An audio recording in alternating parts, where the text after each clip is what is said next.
Bir taleyin oyununda cütlenmiş zərik. 100 il qoşa atılsak da qoşa düşmərik. Bir zərrənin ışığına milyonlar şərik. Dünya sənin, dünya mənim, dünya heç kimin. Bu getgənlər bazarına dəvədir dünya. Bu ömürgün naxışına həvədir dünya. Əbədiyə qəhqəh çəkər əbədi dünya.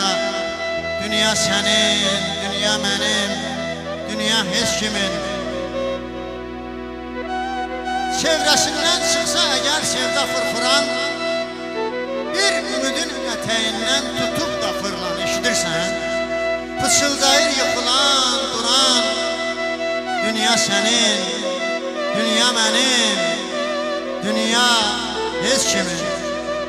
Böyük sənətkarımız Niyamətli Musayevin repertuarından şah əsəri Dünya sənin, dünya mənim sizlərə təqdim olunur.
Dünya sənin